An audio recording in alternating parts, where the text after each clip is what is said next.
Heyo, OmniDogs and OmniKittens.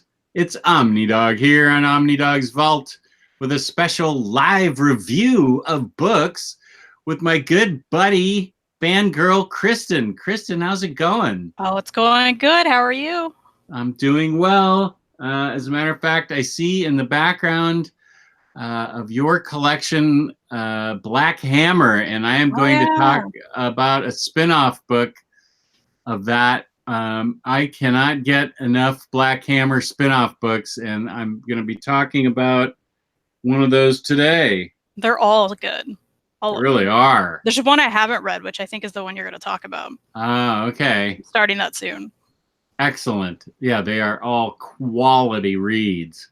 So I just got an idea that I hadn't done a review in a while, and I said, what can I do to make it more interesting? And I said, less me, more Kristan, because Kristan is charming, witty, and talented, and she's got a way with words, and I don't. So getting another person's perspective on books is always good. And we thought we'd open up the chat to see if you guys had any questions. I wasn't going to do it live at first, but Kristan said, let's do it live. And I said, sure, let's do it live, whatever. And hello to you guys in the chat. Thank you for Clark Nato. Did I break your heart? I'm sorry. And I can never live up to all that. So I'm just I still say nice things about you, Clark Nato. I appreciate the chat tuning in on at the last second that we just decided to make this a live show. David Miguel, thanks for your awesome graphic novel comic suggestions. Thank you, David. I appreciate it. There's Make Havoc, the king of live music shows. I'm so jealous. Make Havoc is always putting up videos of him going to rock concerts, and I'm so jealous. He gets to go see all these great shows, and I'm so happy for him, but I am a little bit jealous that he gets to see all these awesome shows. Miriam says, I turned off Killing Eve to watch this live. Wow. Big compliment. That is. David Miguel, cheers from Europe. We also had Evening from Denmark from Christian O. That's cool. Aviator Blue. Hi, Jess. Hope you're well. I am. Thank you, Aviator Blue. I had to pause last night's Shield, but Kristan is worth watching Mulan fight aliens later. Mulan. Thank you, Freddie. Is she going to be Mulan in the live action Mulan? She'd be a great Mulan, or is that just some type of racist joke? I don't think Freddie's racist. I don't know him that well, but she would be a great Mulan. Mulan happens to be my favorite Disney flick ever. That's a good one. My son is putting drumsticks in his pants right now, and that's my Saturday in a nutshell. Drumsticks? You mean like the ice cream drumsticks? Because there's nothing wrong with that. No. Ming-Na Wen voiced Mulan in the animated movie. Oh, all right. I take it back. Sorry, Freddie. I apologize. She was the voice of Mulan. She plays Agent May. Take it back. You're totally right. And here I am saying that I loved Mulan, and I can't even get the name of the woman right that played Mulan. So I take it back. Freddie Alonso, not a racist. Were you one of the ones complaining about Toy Story 4? I haven't seen it yet. Okay, so I'm hearing all these people be like, we don't need another one. And I'm like, what's wrong with you? You're going to see it. You're going to love it. I'm just wondering. I'm seeing it tonight. I don't have an issue with it. I'm sure I'm going to see it. It just got 4 stars out of 4 from the Washington Post. Nice. And Forky's supposed to be awesome. So if you can make a plastic fork funny, true. That's you can do anything. Yeah, you got to go see this. If you can make a plastic fork funny, to me, that's good movie making. That's what I want to pay for. Yeah. I will go see it probably next week at an Alamo with my movie buddy. Nice. Yeah. Alamo has strict rules that if you talk, you get kicked out. So that's what I like. That's good. Yeah, I'm not a big fan of people and their phones or even just each other talking to each other in the movie theater. Just Not generally a- talking. Yeah. I'm not a big fan of people, so that's the issue.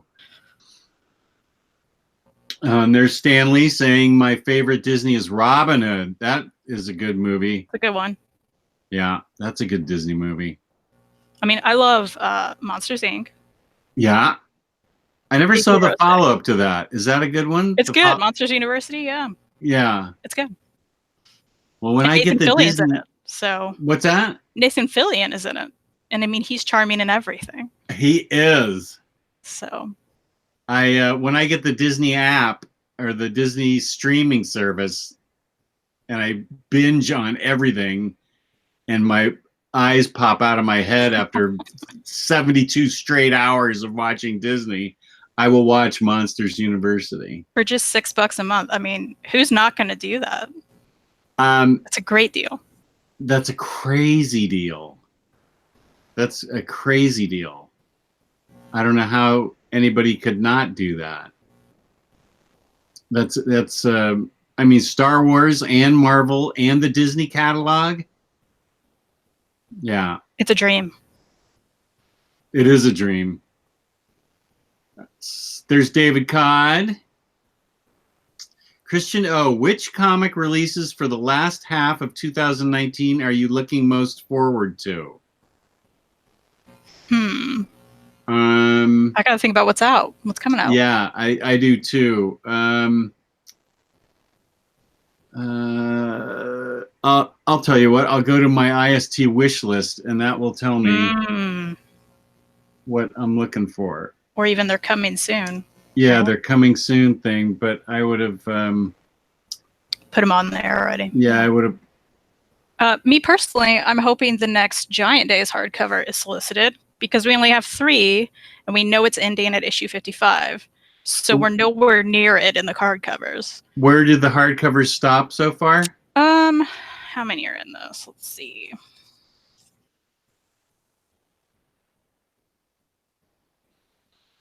I'll know in a second.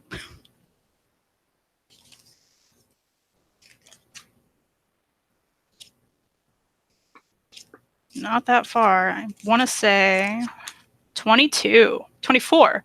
This is a 24. They're already at issue 51, I believe. That's ridiculous. So I'm really hoping they didn't discontinue them. I'll cry.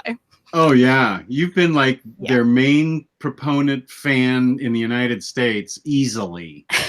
You are single-handedly responsible for promoting that thing. There's no question. That on the back of the book, for sure. Yeah, you should be quoted on the back of that. You really should. Yeah, so Giant Days 10 just came out, right? And that the trade. The trade. I stopped getting the trades because I want to get the whole thing in hardcover now. You're gonna upgrade. I am. Yeah. They're nice. They're not oversized, but they're nice. Yeah. No dust jacket. Love that. Yeah, I'm okay with that. I prefer that. Yeah, I am okay with that. Authority Omnibus. That is number 1 on my list. The Authority Omnibus. I am looking forward to that. Animal Man by Jeff Lemire. Ooh. I'm excited about that. It's the first ever Jeff Lemire Omni, so I have to get it. Yeah. And the Blutona Omnibus. No, I'm kidding. They'll never do that because it didn't sell well enough. It better not have. Absolute Art of Adam Hughes. That is a huge number 1 day 1 purchase for me. Now it's still on my wish list, but I think it got canceled, but I don't know if it got resolicited. Batgirl of Burnside Omnibus. I'm going to keep leaving it up there. And hope for the best. Yeah. I wanted that too. So that's sad. Immortal Hulk hardcover. Yep. Look forward to that. I've only read the first trade, but I loved it. Same, exact same here. Batman Eternal Omnibus, I want that. And what I want even more than that is an announcement for Batman and Robin Eternal Omnibus. But they haven't done that yet. Lucifer Omnibus, I want that. Hardcover, that's apparently a 1,000-page beast.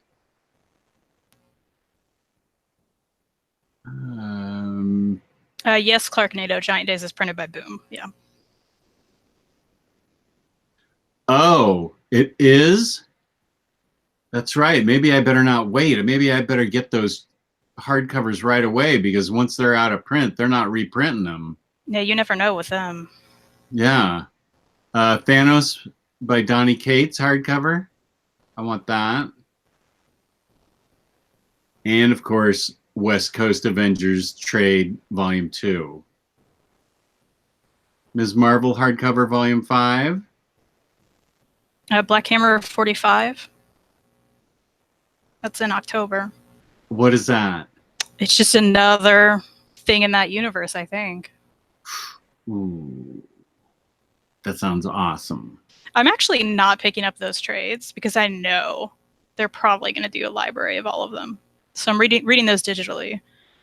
Okay, that makes sense. I would hope they'll take every single, because there's so many now, and they're going to keep doing them probably, and just put it in its own like nice big library edition.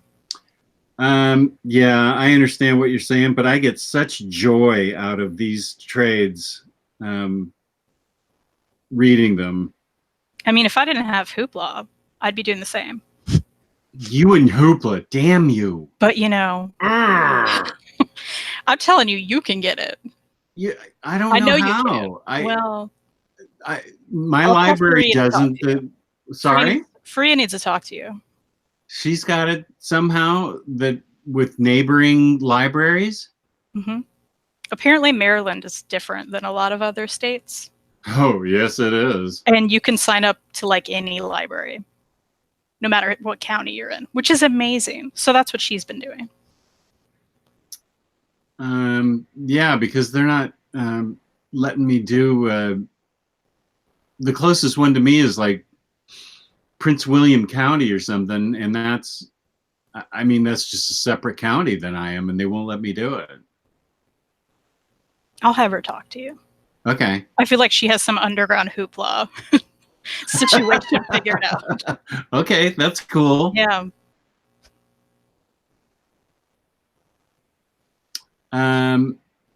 Let's see what's some of the chat stuff. I mean, me too. I'm a huge fan of Animal Man. Yep, Snyder and Capullo's Batman Omni is out in like 2 weeks.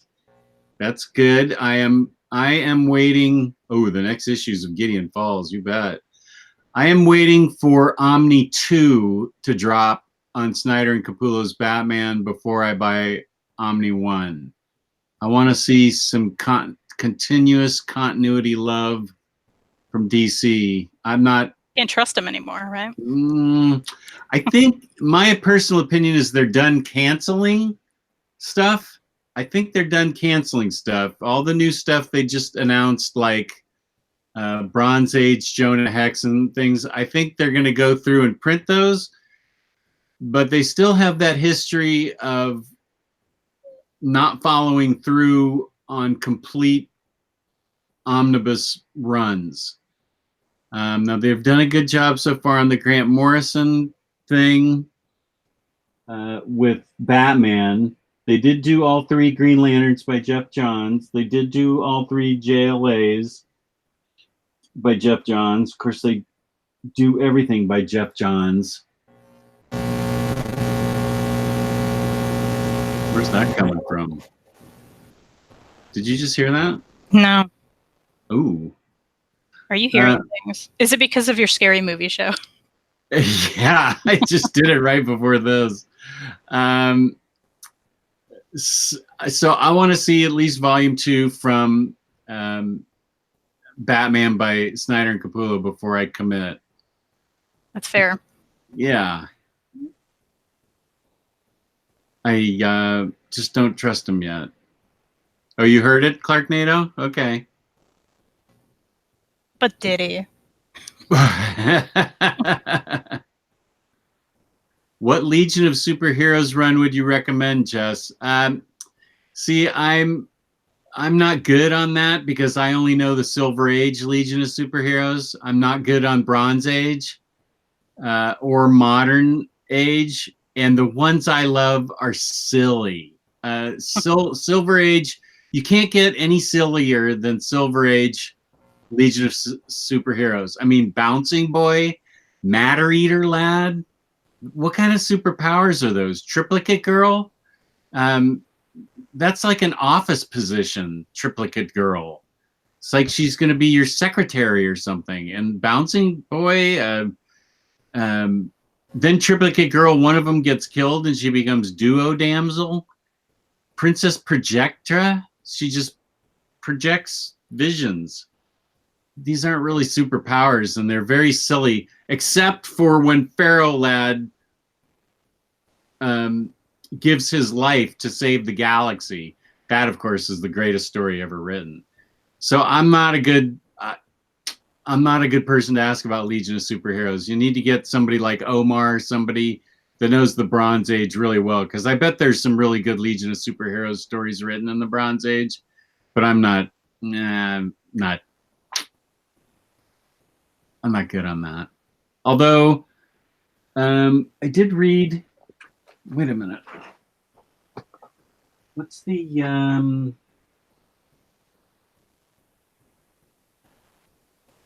I'm blanking out. There was a really good.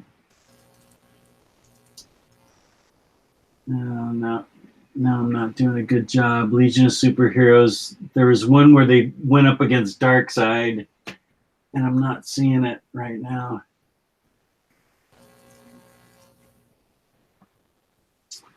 Okay, let's move on.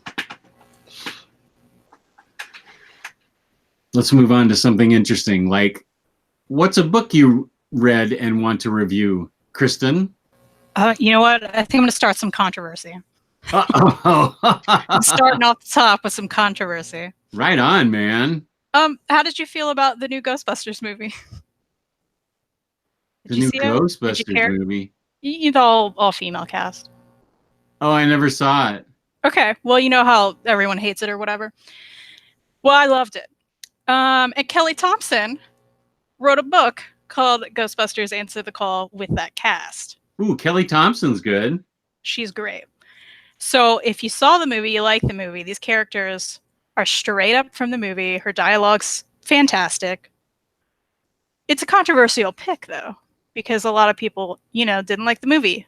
Or whatever. I don't know why, because I loved it. But if you loved it like me, you may really enjoy this.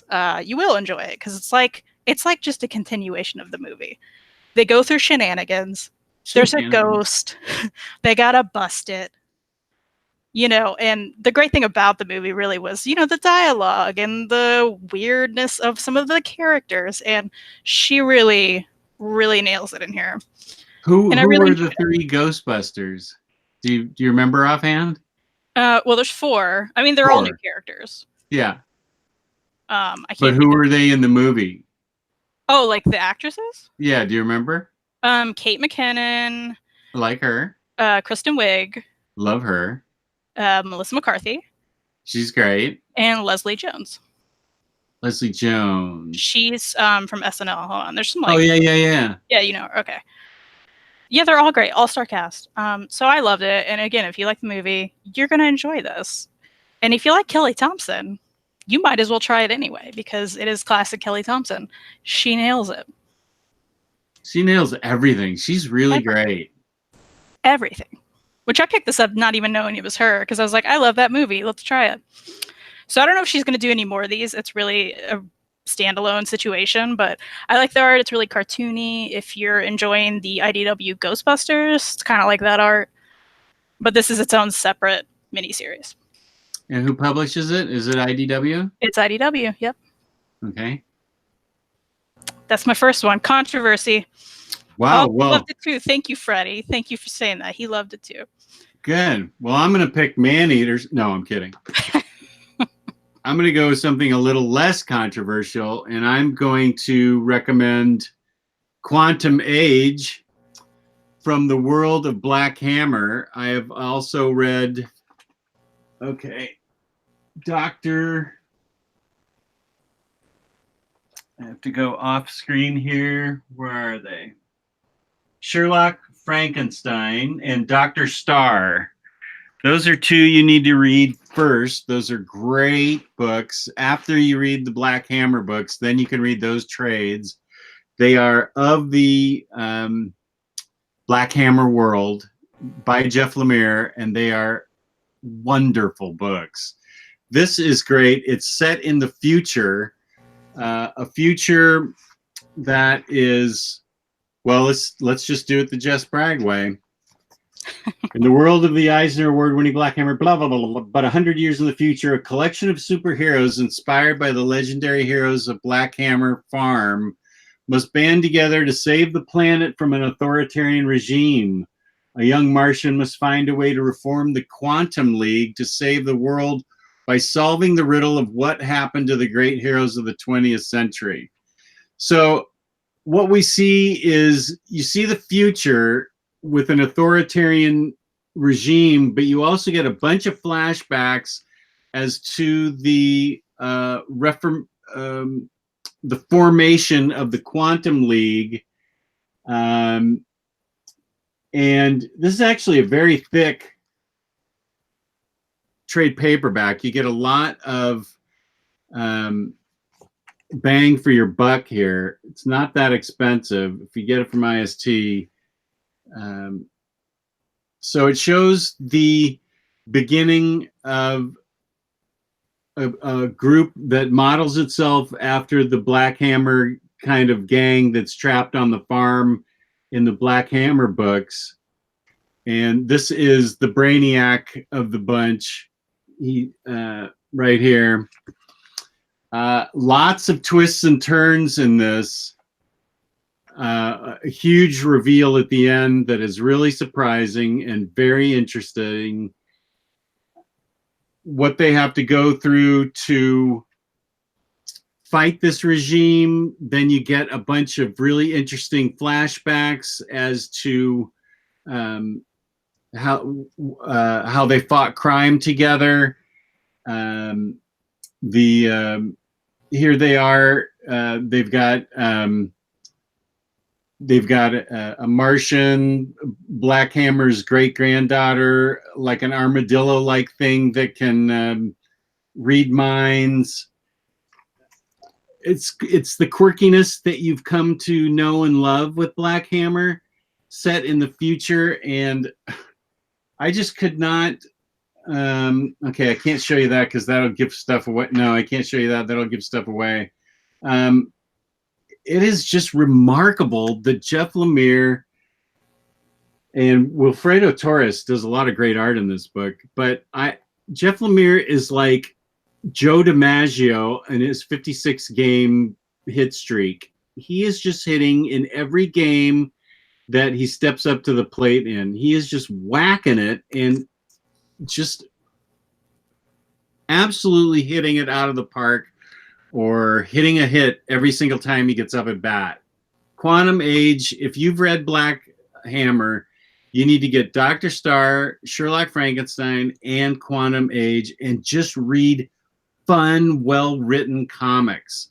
This is an excellent book that I am definitely going to keep, because I'm in a mode now where if I read it and I don't see myself going to reread it, goes to the library or goes to Second and Charles. This is staying because I am going to reread this. This is like a Beatles album, man. I'm keeping it, and I'm going to replay it like lots. You guys need to get on the stick and get with it. Black Hammer and its associate trade paperbacks. Right on, man. Yeah, if anyone's been waiting around, that library edition is perfect. It is perfect for the price point, especially. And you're right, every spin-off series he has done has been fantastic. And everyone knows I love Lemire, but I don't love everything he does. But this is worth the hype.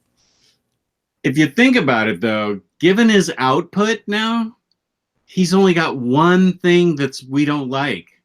True. And now he's putting out so many things. He's only got one thing now. And we are actually shocked at it, that we're shocked that it's bad. That's how good he is. It's kind of like how shocked I am the Deadly Genesis, the X-Men book that I'm going to dump root beer on here in the next week or so, is by Ed Brubaker. I almost don't want to do it out of respect for Ed Brubaker. I just can't believe he wrote it, but I almost feel compelled to do it just because it's so awful. But almost everything that comes out, I got to read Lemire's Moon Knight. That should be my homework assignment for this week. I should read that because I just know it's going to be great. Yeah, I have it. I need to read it too. We'll both read it and we'll talk about it. We should have this be a regular feature where we review books. We should read Moon Knight and check back in. I bet it's going to be amazing. I think you're right. Right. They're asking what Lemire book you didn't like. That's Plutona. Plutona. They're specifically asking about Jess, but I know we relate to that one. So Kristen also didn't like it. Yeah, very disappointing. Yeah, and I have that like limited hardcover too, and I can't bring myself to sell it because it's signed by the artist. Oh my gosh, it is? Yeah, which I loved her art. Amy Lennox, she's great. So we can't blame her, right? Kinda. I think we kind of can actually, because I think she co-wrote it a little bit. Oh, she did? So awkward. One day. Okay, so my next read that I want to talk about, if anybody watches Fangirls, they've already heard me talk about it. It was one of our picks of the month. We had a nice sale on IST for it. If you already heard me talk about it, I'm sorry, but also thank you for watching. And that is Laura Dean Keeps Breaking Up With Me. I want to hear about this. It's by Mariko Tamaki, who we all love for things. Yeah. Rosemary Valero O'Connell. I've never seen her art before, but it is amazing. Really nice, simple line work with like a pink and a black throughout the whole thing. Very, very nice. I love the art. So this story, as you can tell from the title, it is about a girl, Laura Dean, and our main character, who is the dark hair girl, that is Freddie. And Freddie is kind of stuck in a toxic relationship with Laura Dean because it does happen. She keeps breaking up with her. So, it does have two main characters that you don't like. They're very unlikable. So if you don't like stories with unlikable main characters, then I'm sorry. The two main characters are unlikable? Well, the super main character is Freddie, and the girl on the cover with her, Laura Dean, is also very unlikable. Freddie's just unlikable because she keeps going back to Laura Dean, even though she's not good for her. She keeps breaking up with her. She keeps cheating on her. She keeps doing bad things to her. It sounds like she's a guy. I mean, anyone can be a crap person. So, well, I guess that's true. They're also, these characters are in high school, so we kind of can't blame Freddie that much. But what I really liked about it was it is a great look at a toxic relationship and how much you get caught up in that. So if you're in love with someone, even if they're crappy, I'm sure we've all been there, even just being the side friend who's like, hi, why do you keep getting back with this person? Mm-hmm. They're terrible for you.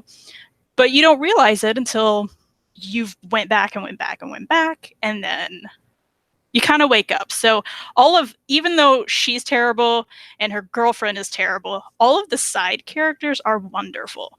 So all of Freddie's friends are really, really great, and you really care for them. And the whole time you kind of super like, you care for them so much that you're like, why are you ignoring them, basically, Freddie? Like, she keeps going back to this girl who's terrible, and you really you just really care for the side characters. So I loved how unique the story was. There's a lot of LGBT characters, relationships that you don't see a lot, plot points that you don't see a lot, especially for high schoolers. Trying to find a specific. They did a really great job at using text messaging. So all of these are text messages. I find that it's 2019 and I don't see that done well in books. Text messaging? Yeah, or even shown sometimes. It's they write these stories And it's like, we all have cell phones. We're all texting. Where are the text messages? That's a good point. I about half my life is spent texting. And you don't see it a lot in books, right? No, you're But you right. see it here, and it's used really well, and it's really fluid. And again, the simple line work does a really good job just throughout the whole thing. I think it's amazing. But I just thought it was a great depiction of toxic relationships. And by the end, you're like, okay, I feel for this person, especially if you've been there, either in a relationship or a friendship. Just at some point, you kind of wake up and you're like, wait, what was I thinking even talking to these people? So it does a lot of unique things. The art's really, really nice and unique. I'm trying to find another little weird, unique thing it does. If I can find a good page. But there are these little, like, crafty doll kind of things that Freddie and her friend make throughout this. And anytime one is shown, it talks, but it doesn't really talk. You know what I mean? So it shows them, like, responding to something that's happening and kind of being angry about it. So it kind of reflects some inner thoughts and feelings for people around it. And of course, I can't find any right now, but that's just another little unique thing that happens. But anyway, the art's amazing. And it's a story that I haven't seen, been told a lot. This would have been nice for if I was in high school and I was dealing with something like this. Mm-hmm. It would be nice to know. So Laura Dean keeps breaking up with me. And look at that cover. That's a nice cover. I like the title too. And if you like Mariko Tamaki books. Yeah. What's not to like? Yeah. Just like Kelly Thompson. She kills it. Yeah. Now there's two books I think that you read that I also read. So we can both talk about them. You read them on Hoopla? I did. So I have one of them is Blackbird, called The Great Beast. Blackbird, the Great Beast. And I'll do my thing. There's a magical world hiding in Los Angeles, and Nina Rodriguez knows it. When an enormous otherworldly beast kidnaps her sister, Nina must confront her past and her demons, not to mention the ruthless cabals in charge of the city's magic, to get her sister back and reclaim her life. This is really, really cool because this has a bundle of twists and turns. This deals with the Latino part of LA, the east side of LA. Here's the monstrous beast that grabs up the gal's sister and takes her, which figures later into the story. Nina has always fantasized about becoming a witch, and has always wanted to be a magical paragon, which is what the sort of sorcerers and witches are called. This is her cat, which turns out to be a magic cat, as you can tell by the third eye. Hey, speaking of which, where's your flirkin? Oh, right over here. Here we go. Okay, wait. Okay, I just want to make sure everybody knows that is the official mascot. Anytime we have Jess and Kristen talking together, that old flirkin is right there. Okay, good. Okay. So her cat, it has a third eye and generates wisdom. And it turns out that her mother goes missing. Her father is a jerk and is in and out of their lives. Her sister's gone missing. She sees things that normal people don't see. Like, you see this, she sees this pop off of this guy who has a thing about shoes. And the LA area is divided in magical terms. Here's a meeting of all the this particular Paragon group right here.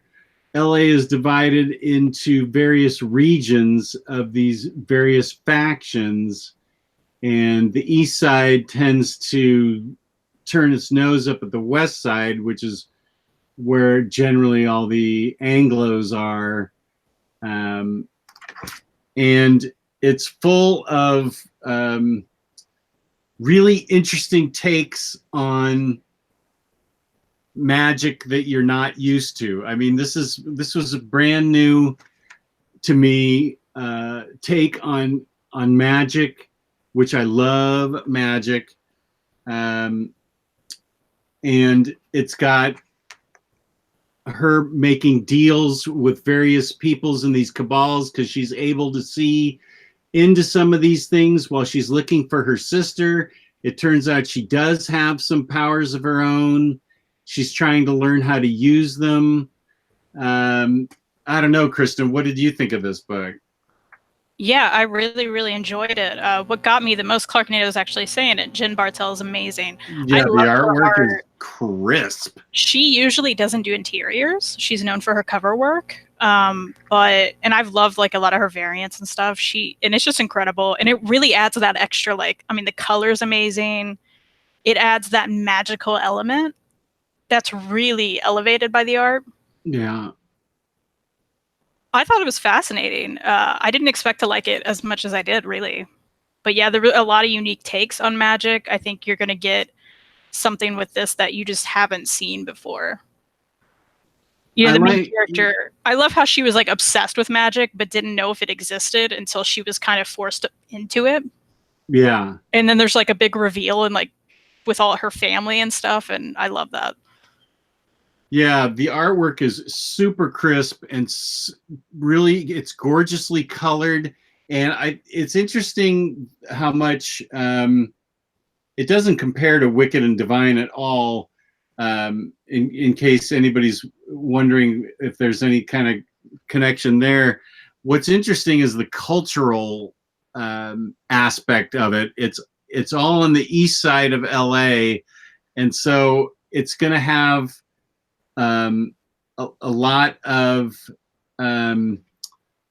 Latino and Hispanic cultural aspect to it, which, I mean, it's written by Sam Humphries, who I actually like a lot, but I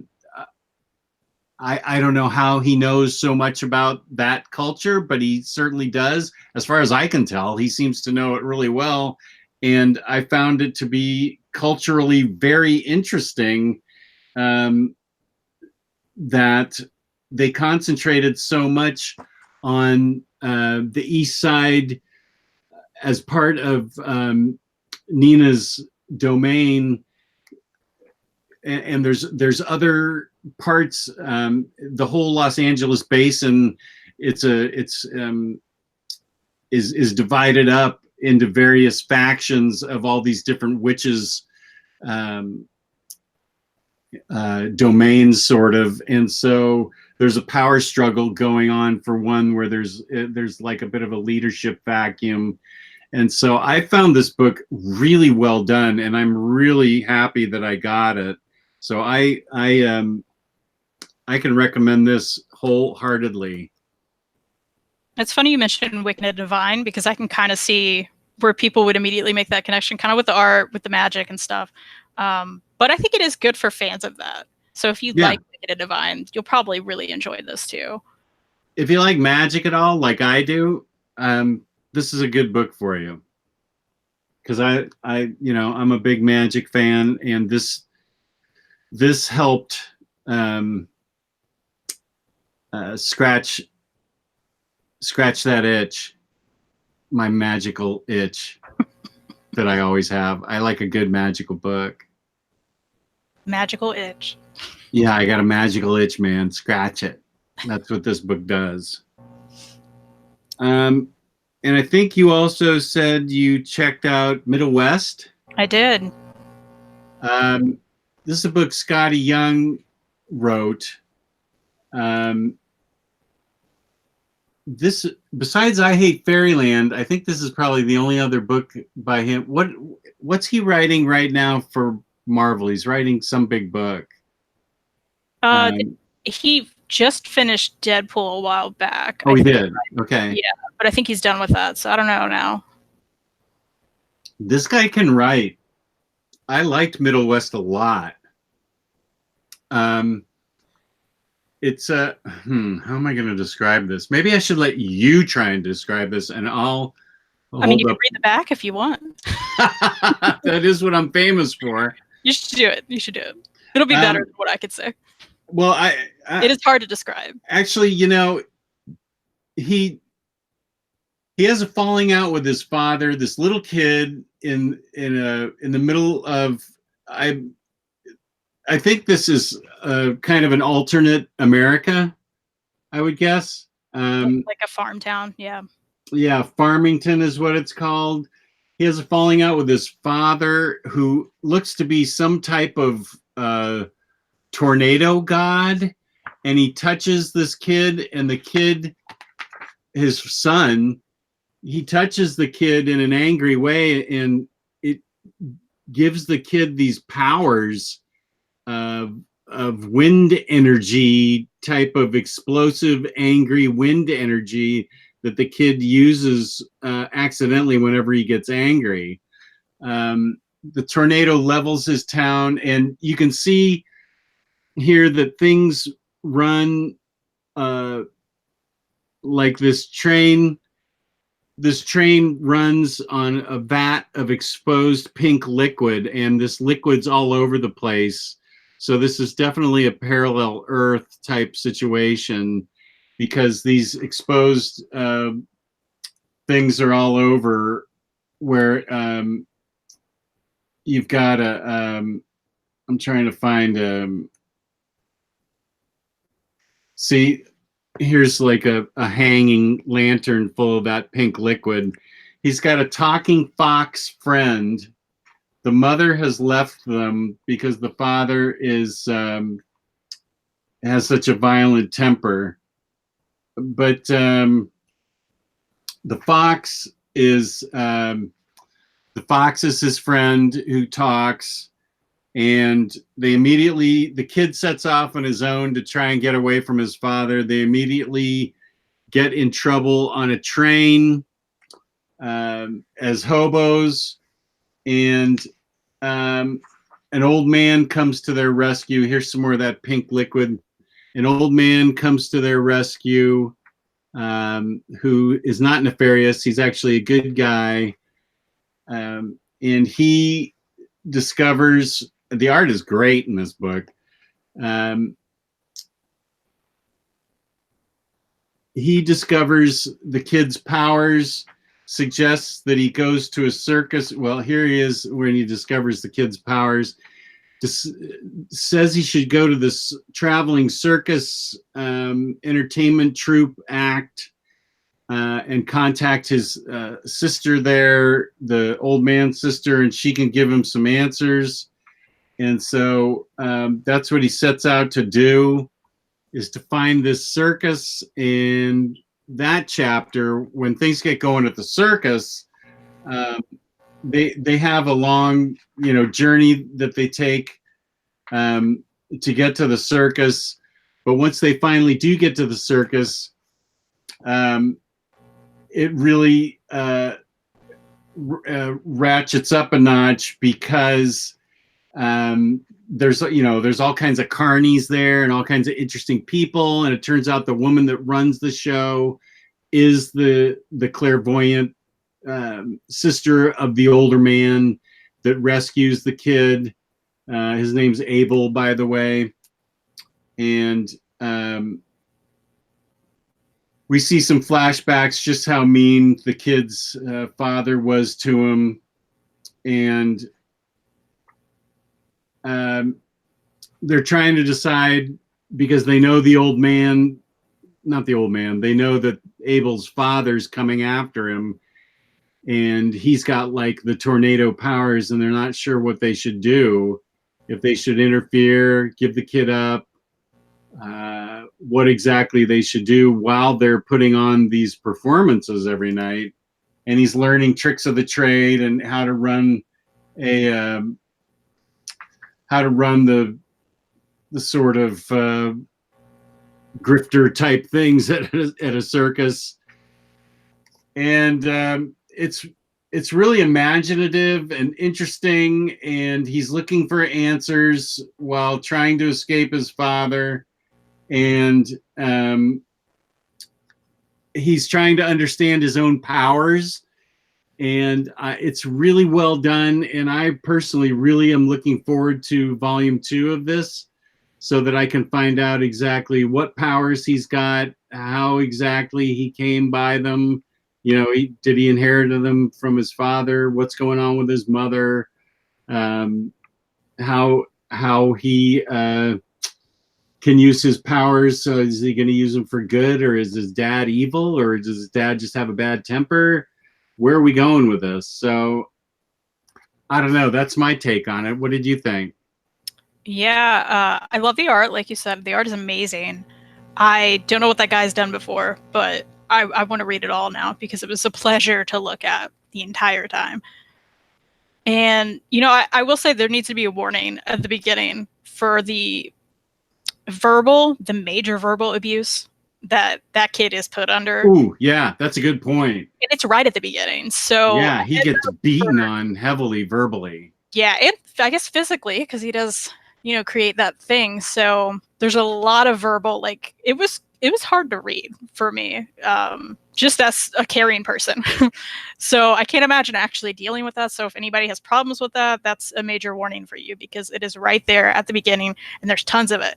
So his dad's terrible. I want to see the second volume just so he can hopefully, I don't want to say kill the dad, but yeah, I think his dad is evil. That's kind of what I took from that. But yeah.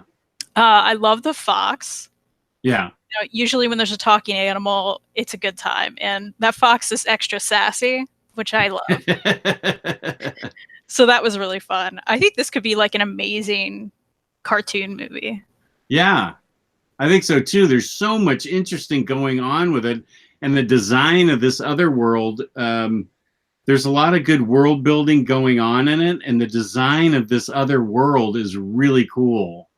Yeah, like those, like, you know, those above shots of like the whole town and like the build. I mean, those were just incredible. I could sit there and stare at that and probably find something new in it for like 10 plus minutes. Yeah. That art is incredible. But yeah, I really, really enjoyed it. Yeah, Freddie Alonso brings up a good point that Jorge Corona wrote and drew Feathers, one of my favorite books. Feathers is so awesome. And so Corona, I bet they're friends, Scotty Young, because Scotty Young blurbed Feathers on the cover, I think. Oh, he said something nice about it. Oh yeah, it says it here in the back. Feathers, #1 with a bullet, goners. Nice. Yeah, I loved it. I'm ready for more. I hope it comes out with like a really nice, really pretty hardcover with that art on it. Yeah, this I would strongly consider an upgrade, especially if it's an oversized hardcover on this book. Yeah, you and I are both in agreement that we love this book. Mm-hmm. Pick it up. Yeah. You guys do yourselves a favor. Pick it up. Freddie was asking if we've read Bully Wars. I read half of Bully Wars, and I thought it was fine, but I dropped it. My husband Reed loved it, so maybe you'll love it. I don't know. Scotty. I have not read it. So my next book, I don't know if you have this. Do you have Peanuts Dell Archive? No. Okay, so this Boom published this. This is a little. Let me see. Let me take that regular trade. It's a little hardcover. So here's a regular trade. Okay. You know, a little bit smaller than a trade. This is the Dell Comics archive of when Peanuts was releasing Dell Comics, which was in the late 1950s, early 60s. Right here, dude. So, I used to pick them up. well, yeah, and there's a whole forward by the guy who like put this together, which is fascinating because I didn't know any of this. But Schultz didn't do many of these at all, and many of them were published anonymously. So you kind of assumed it maybe could have been Schultz. So when they put this archive together, they put credit at the bottom, like which comic it appeared in and who did it. Like the first one is Schultz, but a lot of them they didn't have credit for because I guess at Dell Comics, so many people were writing these and just getting them out there to, I guess, get in on that Peanuts hype and just sell them no matter what, that they still don't know who wrote some of these, which is fascinating. But I love how these look. I mean, they really look like old scans. And I guess that's all they had. But I really enjoyed this. There's some craziness that like Schultz didn't write, especially toward the end, where there's like one comic that I think it was, there's like a robot loose on the street. And like it was something that would never happen in Peanuts, right? But like someone wrote and published and put it in here. So I really think hardcore Peanuts fans would really enjoy this. If you haven't read the other things, maybe you'll enjoy that more. But I really, really enjoyed the history of this, and it was fascinating.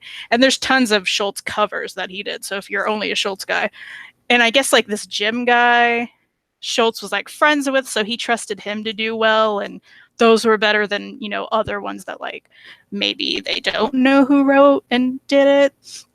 Some of the art's not like the best because it doesn't look like him, but some of it's pretty good.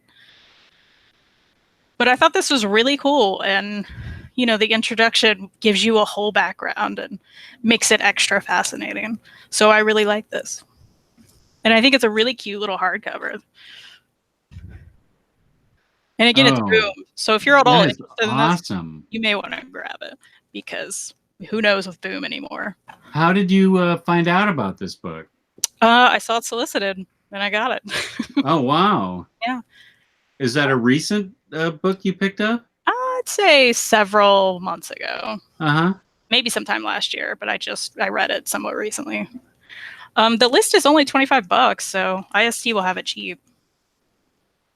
But yeah, that's Peanuts Dell Archive. I want that. You should get it. You'll especially like it. Yeah. Also, I don't know if you can see that. Can you see that? My cat chewed on it a little bit, so that's neat. Oh. But it's still a very nice hardcover. That is cool.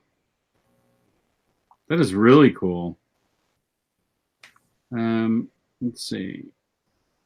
I talked a couple. Why don't you go for another one? I talked about a couple of books. I'll do it. I read this last night, and I've had it for a bit. As we do. Yeah. I'd never heard of it. I picked it up because it was very cheap, and I like the cover. And that is Life with Mr. Dangerous by Paul Hornschmeyer. Hornschmeyer.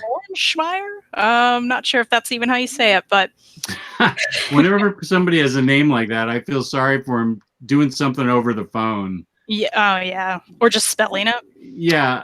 This is Paul Hornschmeyer. I have an appointment with the doctor here at 9:00. What was your name again? Can you spell that? Hornschmeyer. 5 minutes later. Yeah. Poor guy. So yeah, I read this last night. I really, really liked it. It felt like a Seinfeld episode, kind of a book about nothing, but also about everything, like in life. So it's about this girl, Amy, and she's kind of just upset with her life. She's in a relationship that she doesn't like, and she knows the guy sucks, but she's in it anyway, and she knows she needs to break up with him, so she finally does. And then you see her kind of go through some dates, and she's talking to her friend Michael, who moved away, who you can tell she, that's the guy she really likes, and she kind of goes on throughout her mundane life, but constantly and is obsessed with this cartoon called Mr. Dangerous, who stars this weird tiki guy. So throughout the whole thing, it's like mixed with this trippy cartoon that she like quotes and is obsessed with and loves. And like these, page breaks for chapters all feature the little cartoon guy. And that's what she does when she gets home. She watches this cartoon like every night. So she watches it with her cat on the couch. I loved her cat. What else is new? But I thought these are like really true to life characters and moments. The art's it's cartoony and kind of regular, but it really worked with the story because it just felt like we get kind of a look into this woman's life who doesn't have everything that she maybe wanted. She's older now. She's not in a job she loves and definitely not a relationship she loves. And, I got to the end and it really stuck the landing, and that kind of made me love it. And again, it's mixed with these like little trippy moments with the cartoon that I thought was really unique and well done. So I think this isn't something I would recommend to everyone, but if you like that sort of thing and you like true to life characters and books, then pick up, what's it called again? The Life with Mr. Dangerous.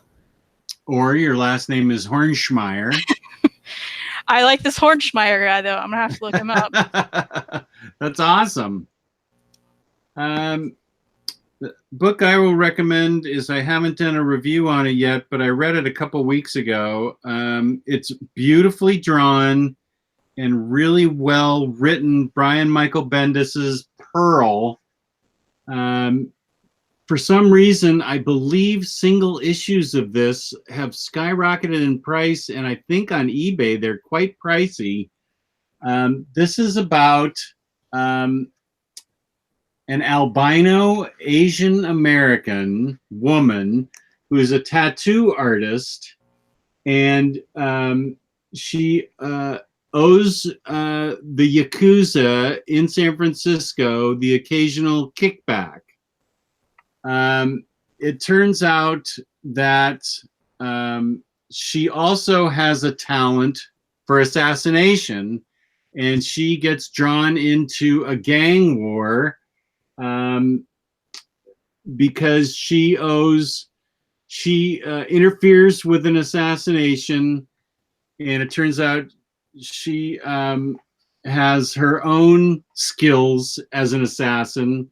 So the Yakuza says, since you botched this up for us, you have to pay up by killing for us.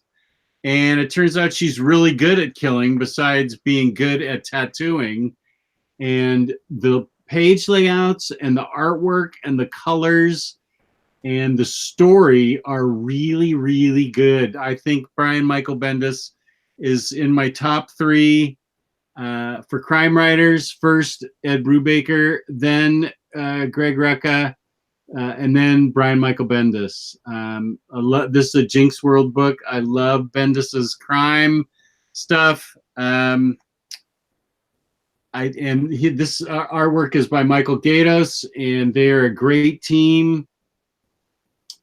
I think that Gaydos is the one who did Alias with him. But it has a couple of great twists in it. The Yakuza is underground but quite powerful in the US, and especially in the Bay Area. And there are a lot of moving parts to this that all come together at a certain point in the comic. It all makes sense, but you are left wondering, like, wait, where's this going? Where's that going? And then all of a sudden they come, it's one of those things where they all come together and you go, oh, that's what it means. And I like the sort of central character being an Asian albino. She's not accepted by anyone, and she even stands out within the Yakuza as somebody that they don't feel they can trust, but then she's got these skills they need, and she's a cold-blooded assassin and takes to it rather quickly and easily. And the artwork is gorgeous, and I really loved it. It is a solid crime fiction book. I'm not sure what it is about the single issues because I'm not a singles collector that makes them so valuable. I should ask Gabe about that, but this is a wonderful book. I loved this book, Pearl. I'm looking forward to this. Thing can be read by itself. It has a solid ending, but it's an ending that is open enough so that it will lead into book 2. And I think your life will be better if you read Pearl, because it's crime fiction, and everybody's life is better when they read good crime fiction. It's solidly written by Brian Michael Bendis. That sounds awesome. Thank you. I'm wondering if Pearl's being made into a TV show, and that's why the issues are being skyrocketing. Oh, okay. That could explain it. I feel like there may have been a deal there. Ah, okay. So, I don't know if you've read this, but if you haven't, you should. And that would be Deadpool World's Greatest. Have you read it? I have not. I have a whole stack of those. Isn't it like 1 through 5 or something? Yeah, hold on. I got them all right here so I can show it. 1 to 5. I gotta read those. Also, what's up with Volume 4? Nobody's credited. No one wrote that one. Like, what is that? They all have good covers. I think this is my favorite one. But as you probably already know, let's just open that one. No, that's probably full of spoilers. So let's go back. But for Deadpool World's Greatest, it is the follow-up to the fantastic Brian Posehn and Gary Dugan run. This is written by Gary Dugan as well. Mm. You know, Deadpool, also, I will say you don't have to have read that to understand it. But I don't know why you wouldn't read that run, because it was great. But a lot of those characters come back in this. So you will, you know, if you like the original run, you're really going to enjoy this. Deadpool at the beginning of this gets a group of, that's a little spoiler. No, I got to be careful here. Okay. Gets a group of silly bad guys together, and they're the Mercs for Hire. So, you know, then shenanigans happen. I love that word. Shenanigans. Yeah. They all dress up like Deadpool, so they look ridiculous. And, you know, I think recently someone in the group was wanting escapist books, like books you can really dive into and like forget everything and have a good time. And I think this is the perfect one for that. Because, it, you know, if you like Deadpool, you're going to get some silliness, you're going to get some craziness, you're going to get some heart. And I will say toward the end of this run, I got pretty upset with what he was doing. There's a crossover with HydraCap. So if anybody knows what happened with him in HydraCap, it's just extra like, ugh. And then at the end of this volume 5, which I haven't read yet, but it turns into Despicable Deadpool, and he is truly despicable. And that's a nice chunky hardcover I haven't dove into. Wow. But toward the end of this run, you're like, oh, this guy sucks. What's going to happen? So I really enjoyed it. You know, it was great. It had twists and turns that I really loved. Again, if you like that original run, you're going to enjoy this too. Especially if you like those characters that were in the original. They show up again, and that was really fun. I will say also, there are 5 of these hardcovers. I got all of them except one for over 50% off. So you can get these for really cheap on like eBay, and they're overstocked a lot of places. I'm talking like $12 a volume. So look into that. I think they're still like that the last I checked. So if you want to get it, 5 volumes may seem like a lot, but you can get them for cheap. You know, and then the moment we all buy them, there's going to be an omnibus. So yeah. I have those, and I love Deadpool, and I'm kind of mad at myself that I have those. I have Mercs for Money or Mercs for Hire or whatever the little trades were, and I have Despicable Deadpool, and I really I I'm kind of mad at myself that I just haven't read those yet. I have the Deadpool mini buzz that just came out, and I love Deadpool so much, and I just keep reading everything else. I just really should challenge myself and just pull books 1 through 5 and just read them. It's a good time. That's pretty much what I had to do. I Yeah. so I had them all and just do fun it. stuff. Yeah, and it's super fun. It's what you expect, and again, you're gonna get some feels too, which again I feel like is expected now with Deadpool. Yeah. And then you may be mad at him toward the end. So I'm really wondering if Despicable Deadpool is gonna make me not mad at him because I'm mad at him. David Codd asks, it includes Deadpool 2099? It does, yeah. It does. Mm-hmm. Do you have a book you can review while I go get my charger for my computer because I'm running out of juice? That was my last stack, but why don't I talk about a manga while you leave? Oh, perfect. That I have near me. That is perfect. David Codd's here. He loves manga. David's probably read this because it's popular, but you go ahead and go. Well, for anyone watching who hasn't checked out One Punch Man, I recently went through the 13 volumes I have, and they were fantastic. Again, it's a great, like, hilarious series. Everyone probably knows what it's about, but it's about a guy who is a hero for fun, and he has a really mundane life. I love how he's drawn with just, like, really simple line work, and everything else is pretty detailed. And he can kill people with one punch. So that's what he does. And, you know, it's a lot of satire with like manga tropes and things like that. The enemies are super silly often. Other heroes are really silly. And it's totally worth it. So if you don't want to get these physical volumes and you want to check it out, it is on the Shonen Jump app, which I recently obtained because it is only $2 a month.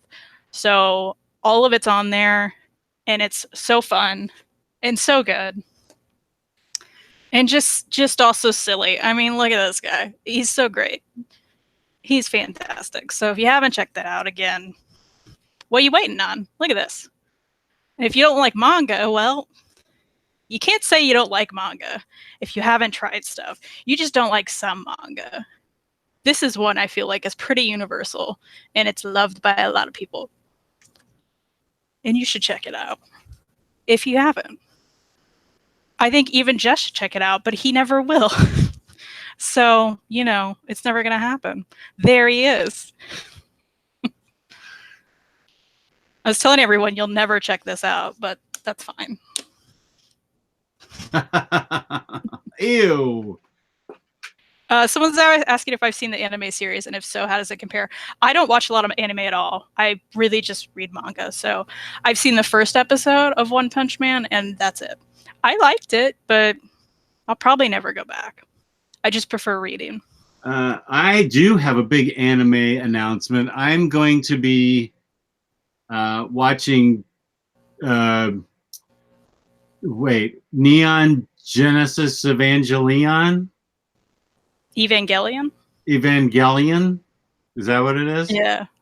Yeah, I just read a big article about it and talked to Sherlock about it. And of course, he worships at the altar about that show. And I just read a huge article on Thrill List about it, which is one of that and Paste are the two things that I pop culture wise subscribe to. So, I mean, it sold me on watching it. And I've watched Cowboy Bebop and Samurai Champloo and loved both of those. And so I'm going to go full speed into NGE, and I'm going to watch that and devote my life to that in the next couple of weeks. So, I mean, you can like anime, but not the manga. Is that what's happening?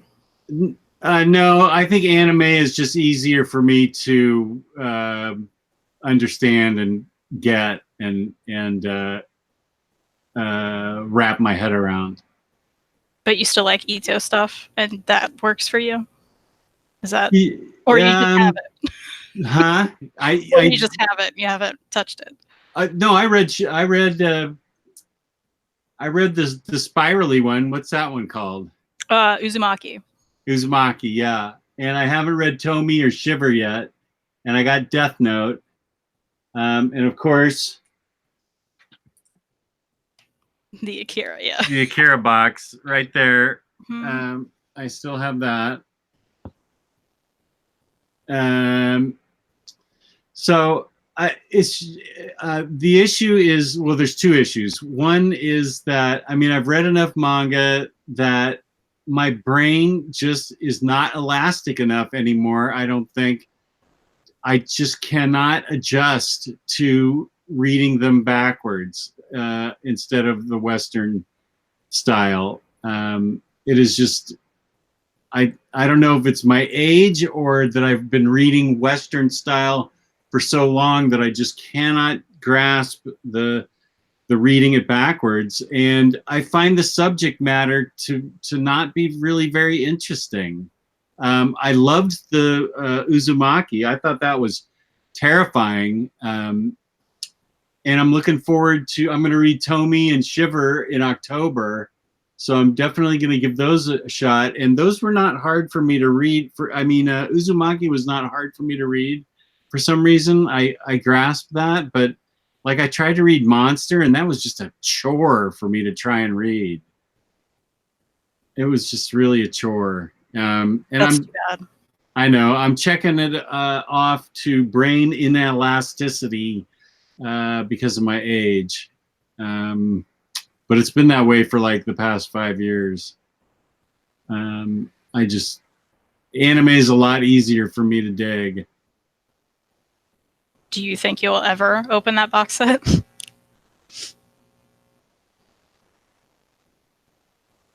No.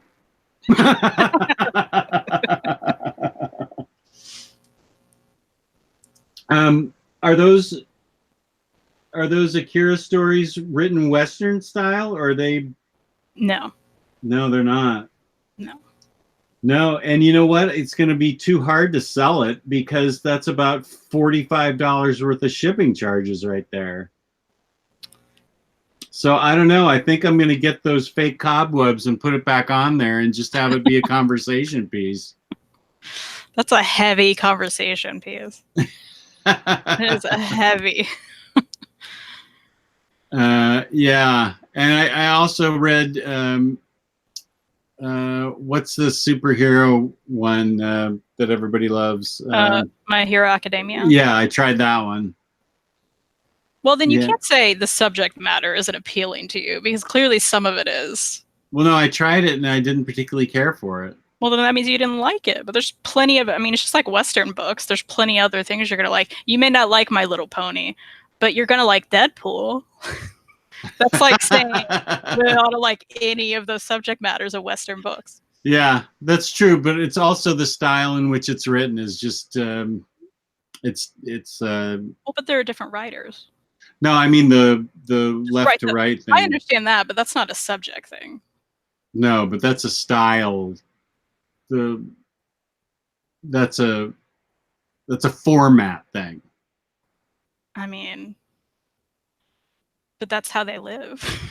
I know, like, but I'm not Japanese. A different side of the road. I know.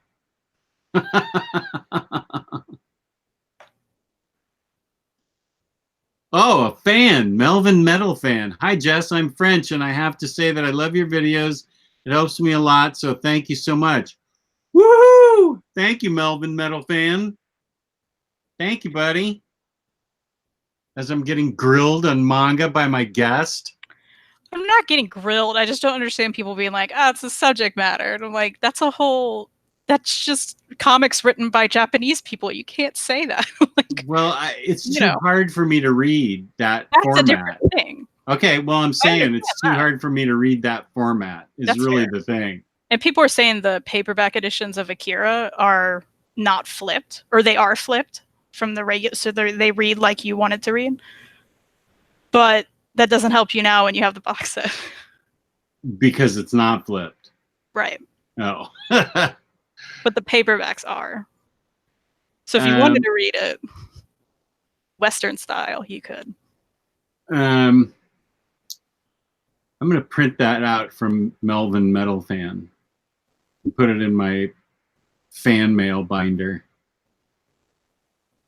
Just saw that Middlewest Book 2 is available for pre-order, coming out November 26th. So now is a good time to get the first one. Sweet. Nice. And hopefully we can... Don't do it, Chess. Manga made me a pervert. That just means you're reading gross stuff. I don't read that nasty stuff. Yeah. Well, let's see. I can review 2 quick ones and be done with it. Which one should I do?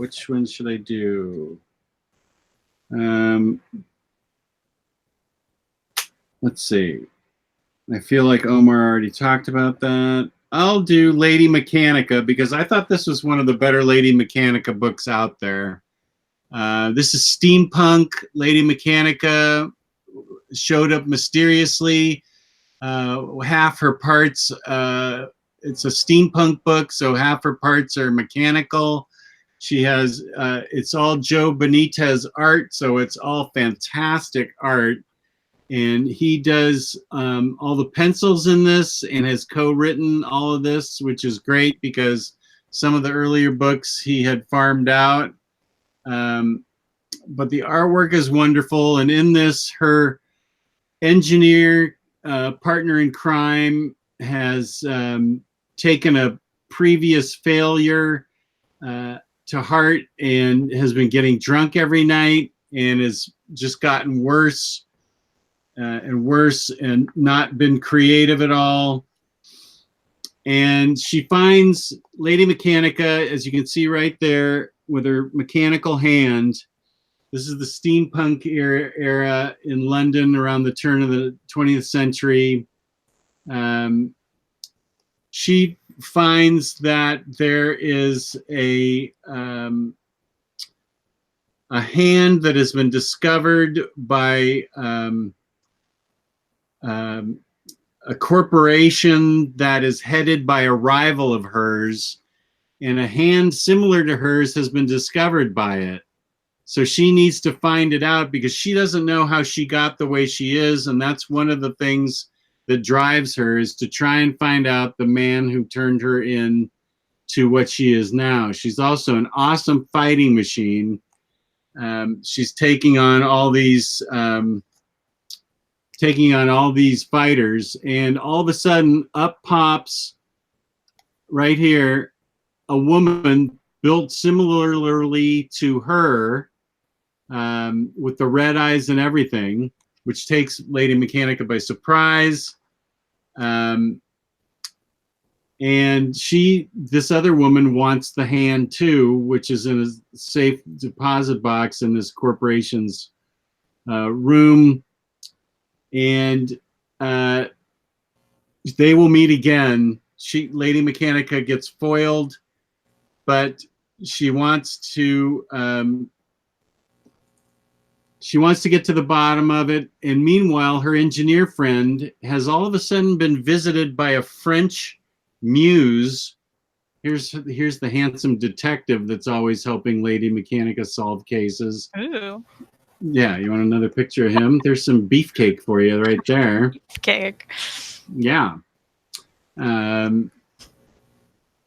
Lady Mechanika has the engineer's niece is a constant companion to her. It's a fun little relationship, but eventually the engineer gets visited by this. I'm not sure about the accent, where the accent is, but she's the engineer's muse. And all of a sudden, Lady Mechanika's buddy, who was a drunken sot 2 days ago, is churning out these amazing, remarkable inventions that will change the world. And he credits this foreign beauty who's from somewhere. And they look deeper into this woman eventually, and she's got original artwork from famous artists and original pieces of famous composers. She's got original music, original artwork. She's got all this original historic stuff in her possession. And it's very unusual that she has all of this unpublished original stuff. And they go to find out more about this missing hand. They go to this creepy old house where it turns out to be a trap set for Lady Mechanika. And the woman shows up again, all dressed up weirdly. But it goes on from there, and the most interesting part is this woman who is the muse for her engineer, Lady Mechanika's engineer friend. He gets him off the bottle and creating, and they wonder about her, and it turns out, well, I don't want to ruin it and tell you who she is, but she is a muse for this guy. And Lady Mechanika has to figure out who this woman is, where the hand comes from, who the other woman is with the mechanical hand, and she wants to get closer to solving how she's been created. And it's one of the better books that I've read. I like Lady Mechanika, and these are things that I upgrade when I get a chance to. And Joe Benitez is interesting because he goes one step further than Image.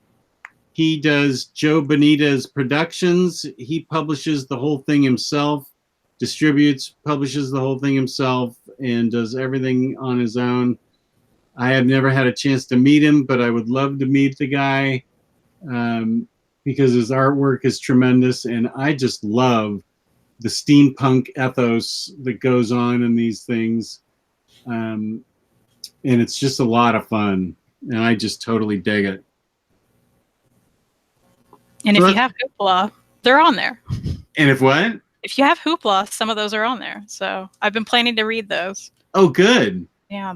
It's really fun. She's a strong, powerful, kick-ass woman. I like that. Yeah. Yes, this is the latest trade paperback ETL, number 5. And apparently it's on Hoopla, according to Kristan. And I got to talk to Faria about that. I'm telling you, I bet you can get it and you have no idea. It'll change your life. Yeah. I'm checking now just to make sure I'm not a liar, but I don't think I am. About what? Lady Mechanika. I swear I've seen it on Hoopla? Yeah. Oh, yeah. Even Volume 5 is on there. Cool. Wow. So ETL, if you have Hoopla, you can get it from Hoopla. Mm-hmm. 1 to 5. I'll check them out soon. Yeah, I think you'd like it. She is very much a lady, but she takes no shit from anybody, and absolutely is at the top of her game when it comes to fighting. And she has a high moral compass, but she isn't afraid to punch a guy's lights out. Love that. Oh, ETL's already borrowed it. Nice. Man, that is fast moving. I want Hoopla. Too many crickets. Yeah, Marianne, it does change your life. She knows. Yeah. Mariam, did I sent you a book recently, right? What book did I send you? Yeah, that was that slipcase, right? Yeah, slipcase of something. Of whatever it was called. Slipcase of something, whatever it was called. It's white. I remember that. Yeah, and you'll notice that I buttoned up my... I mean, you could pull a Hasselhoff if you want. I'm just going to tell you about it. ETL's also reading Postal on Hoopla. Awesome. I'm excited for the new stuff to come out. The new Postal? Yeah. Yeah, that's exciting. Yeah. That's really exciting. Oh, it was shoot. I can't think of the name. I can see the cover. I can picture it too. It's white. It's that trucker thing. Sorry, her computer froze. Gypsy. There we go. Gypsy, the omnibus Gypsy. Yeah. Yeah. Have you read it at all, Mary? It's supposed to be quite good. I need to read that myself. And before we sign off, are there any other questions in the chat for my fabulous guest, Kristan, or myself? Any books on Hoopla you want to borrow that Kristan can tell you about? Or any books from in-stock trades that you have to pay for that I can tell you about? Because I seem to be so far behind the times. I recently got Moon Shadow. Did you pick this up? I have it right here. Nice. I did get it. It's a thick book. It's really thick, and it's a standard hardcover. But you know what? It opens so well. Like, it's really, really nice. It's very great quality. I don't even mind that it's standard. You know, it smells good too. Oh, does it? Here, Yeah. let me get it and smell it. Mine smells nice. It smells like new printing.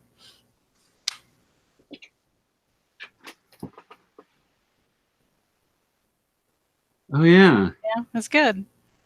And I mean, Ray Bradbury loved it on the back. I saw It's that. gonna be great. Beautiful original haunting. You can't get much more of a compliment And than there's a from cat. him. Come on, there's a cat in it.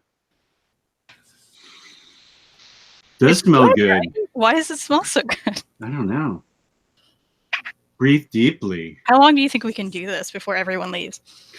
Sniff our books.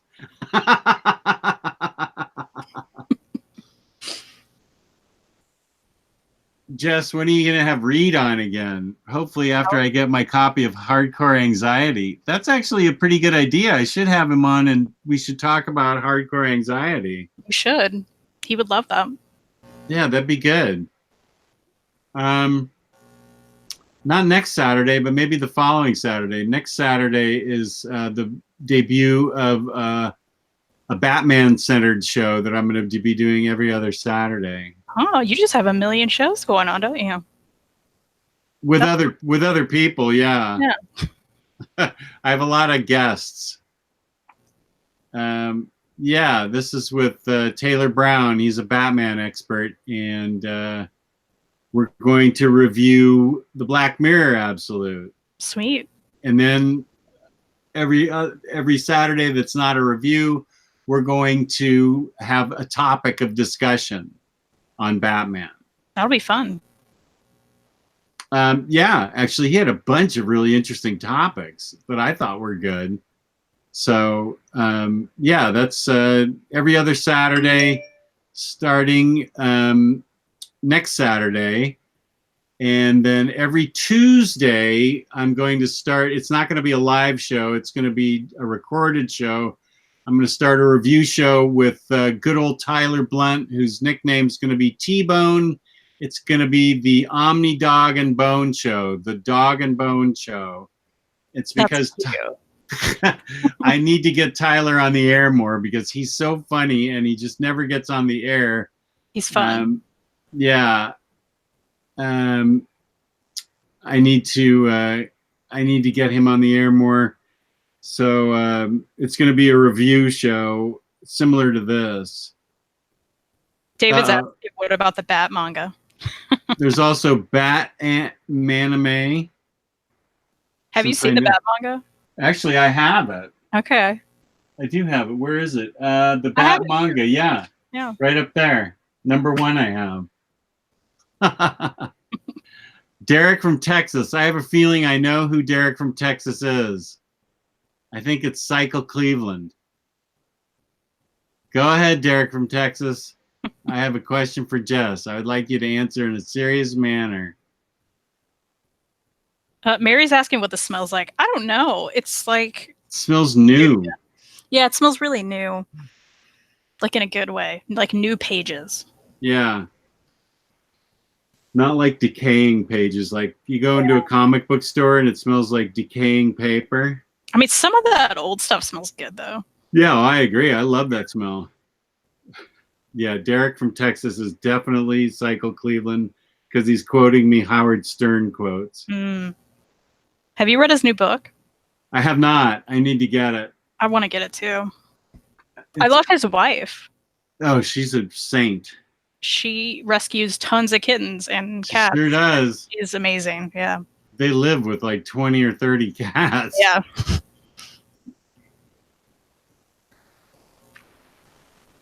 Okay. So what's going on with you guys tomorrow night? Tomorrow is Sunday night. Yeah. It's actually going to be a little different. We're going to go on around 3 p.m. Eastern.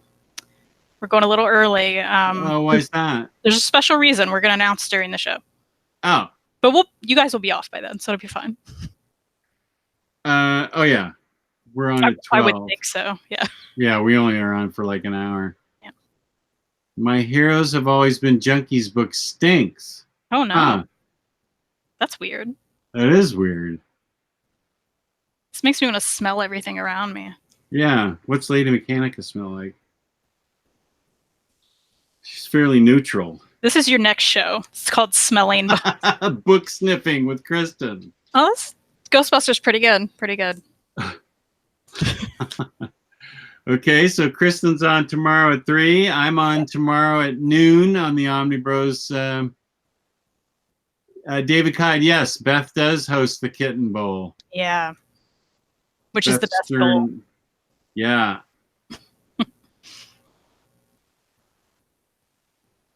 And so thank you to the chat. The chat was wonderful today. Thank you to those of you who were just watching but didn't participate in the chat. We appreciate you too. Those of you who lurk and just listen and watch, you are very much appreciated. We appreciate those of you who took part in the chat. And if you could, please give us a like. Feel free to subscribe and please leave a comment. I always respond to comments. And thank you, Kristan, for being on the show today. This was great. Thanks for having me. Yeah, we did a lot of good book reviews. I like that. We'll have to do it again. I liked it a lot. I knew it was Cycle Cleveland. There he is. Okay, so thank you again for tuning in, and I love all you guys. I appreciate all the people who subscribe and support OmniDog's Vault. You guys make my life a lot more fun. I really appreciate it. So peace and love. Peace and love.